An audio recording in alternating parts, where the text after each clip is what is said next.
Hey y'all, welcome back to my channel. It's your girl Danny, and today I'm in Kyoto, Japan. I'm so excited. This city is so beautiful and it's my very first time here. Currency is yen, and while the language might be Japanese, there is a dialect, or so I've read about.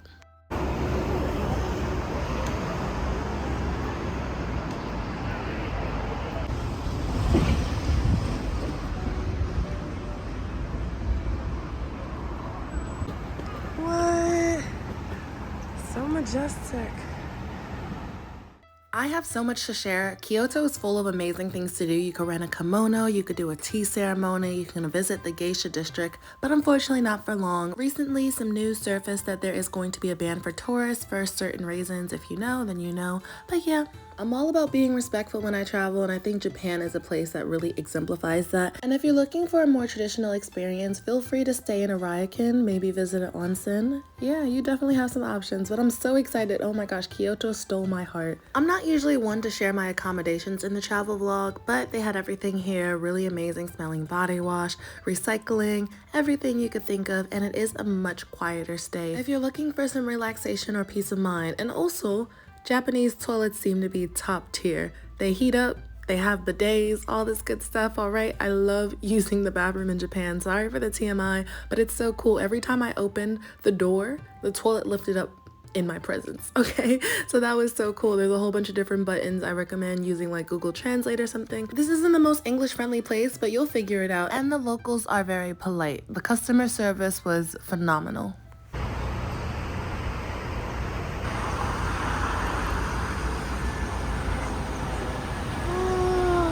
Also, fair warning, I did not get the JR Rail Pass. I found it more cost effective for me to get my tickets separately. That being said, if you're going to the train station, please get there early. The stations are massive and you might have to exchange your voucher for actual tickets, say at a tourist center, and they get very busy.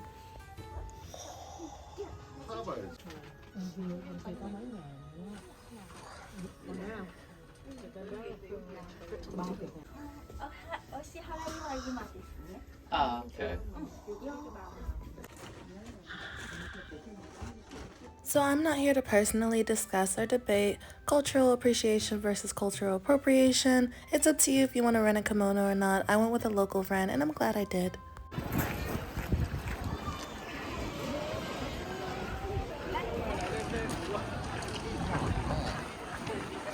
Please be mindful if you are going to wear the traditional socks and sandals, your feet might hurt, especially if you're walking around checking out the temples and shrines. I believe you can also wear your regular shoes if you want. Also, I absolutely love the orange.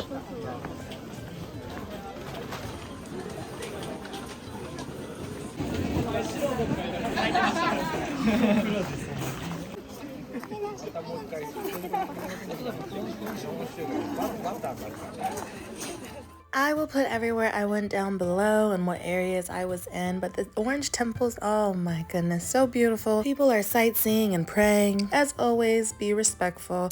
Also, I found out I love matcha. That happened on this Japan trip. Last time I found out I love sushi, absolutely adore ramen, and now I have a love for matcha.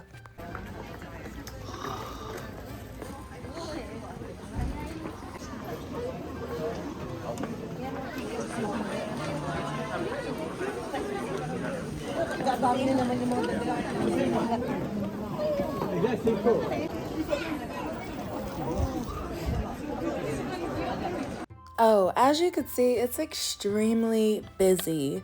Yeah, y'all, this is on a Saturday, all right, middle of the day, probably prime time to go for everybody.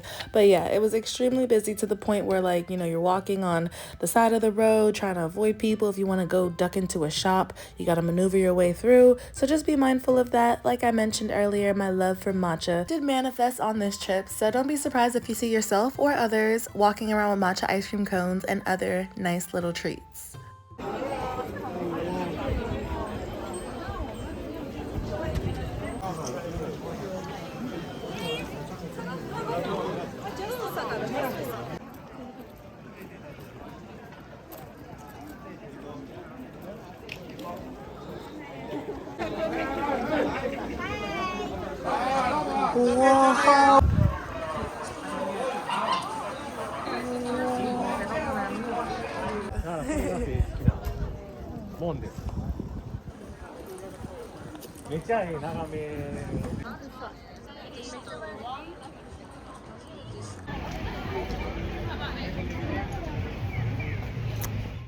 Please be mindful of when you have to return your rental. I only did it for a couple of hours, and I was actually only in Kyoto for a day before I took a day trip to Nara. If you check the map, you can go check out some other cities, and feel free to check out those vlogs, but please be mindful of your train ticket and make sure, again, you get there early and see what perks are included with your train ticket too.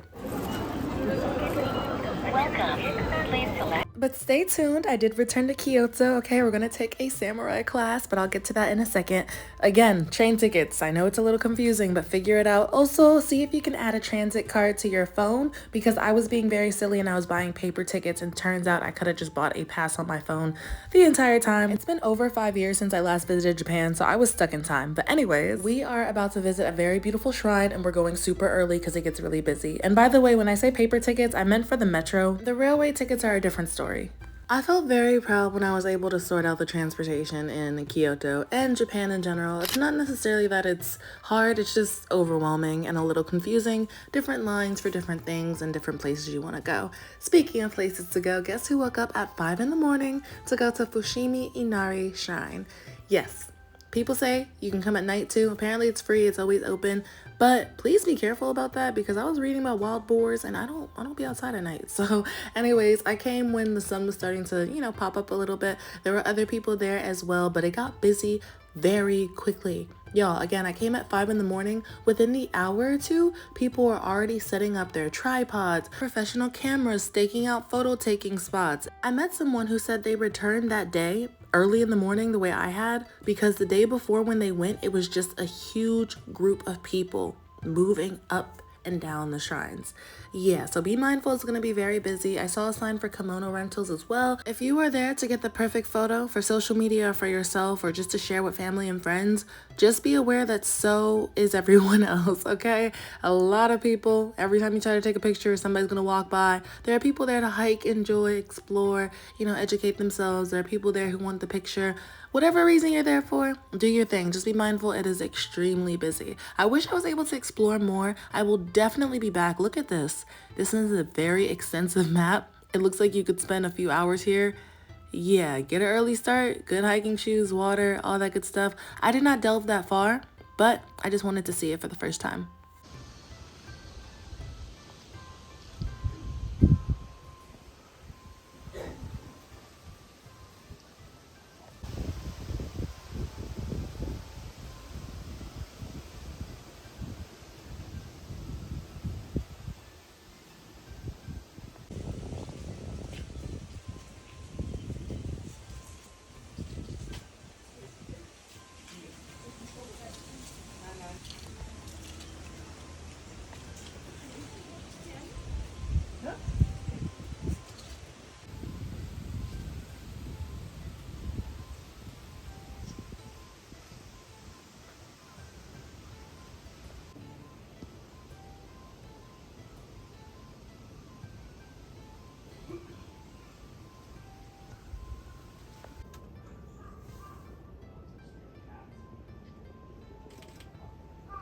I personally think this is a must visit, especially if this is your first time in Kyoto. I was honestly blown away. The structures are so beautiful. The color pops, okay? And like I said, it's a great hike. So if you have the energy in you, go ahead, do your thing. I didn't stay too long, but I'll definitely stay longer next time I visit.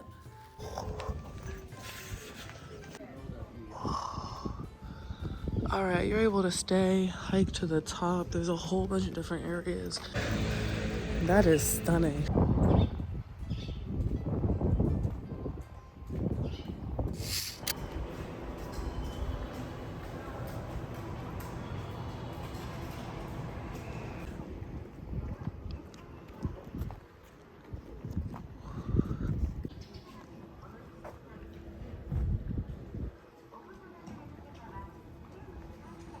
All right, so again, woke up very early. I was able to squeeze in the Fushimi Inari Shrine and the Arashiyama Bamboo forest. I did not go to the monkey park, which is also out here. And to be quite honest, even at the Fushimi Inari Shrine, I did not hike as far as I could have gone. So if you want to spend more time there, I'd recommend waking up early, bring good shoes, water, etc., and be mindful of the crowds. And if you want to do the bamboo forest, I'd say just do it on a different day. Squeezing both in, you can see like a little sneak peek of both. But if you were looking to truly delve into these respective areas, then I'd say give yourself more time. Also be mindful, I came right before April. It was cold.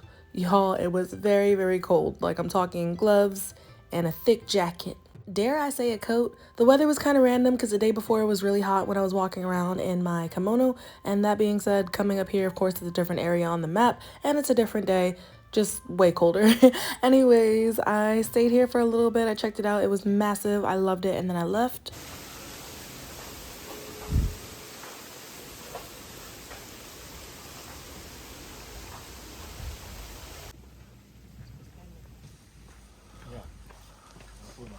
All right, y'all, my trip in Kyoto is coming to an end. We are currently at the bamboo forest. Wow. All right, we're closer towards the entrance. I just left one of the more known shrines. And I also want to mention they do things like tea ceremonies, kimono rentals. And of course, you can always do a guided tour. I'm sure the city has a huge history. So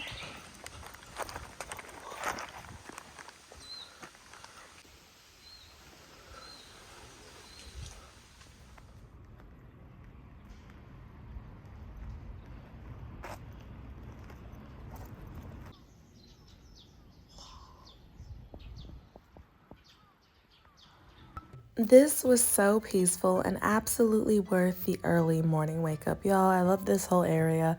Honestly, I didn't go too deep with the shrine or the bamboo forest, and I did not visit the monkey park like I said, but I am glad I got to see a little sneak peek. And now for an experience I cannot speak more highly about. The Ninja and Samurai Museum. I was able to take a class, y'all. This was one of my coolest experiences in Kyoto.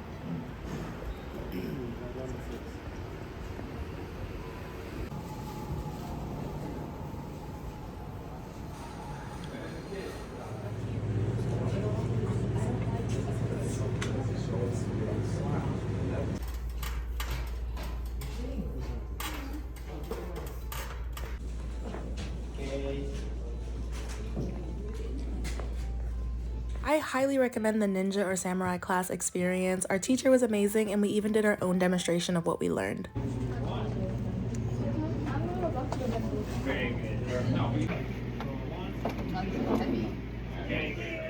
This was a top tier experience. Not only did you get to do the class and it was family friendly, you got to try on the attire. You can go solo because there are people there who could take pictures of you as well. Everyone was super friendly, professional, and well educated. Got to tour around the museum and learned a lot actually. I really enjoyed this experience. And after all of that, there was a shuriken competition where you were able to throw at the wall. You got to practice, you learned, etc. All the temples and shrines I visited were free, and I was able to rent a kimono on the spot with no reservation. However, this was a pre-booked experience.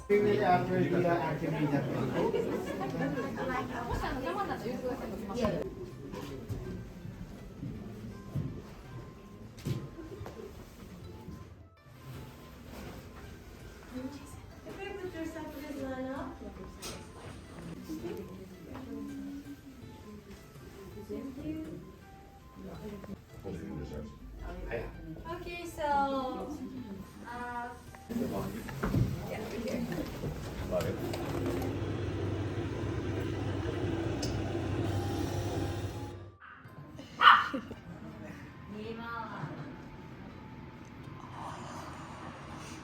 Another popular attraction I see in Japan are also art aquariums and animal cafes. I usually have mixed feelings on them. If I visit one, it's usually a domesticated animal, such as the rabbit cafe I went to last time I visited South Korea. For Japan, this time I did a dog cafe. Be mindful that all animals have different personalities and temperaments, and they're not obligated to interact with you. A lot of them were sleeping and then they started fighting. So, decent or neutral experience, but that is also an option if you visit.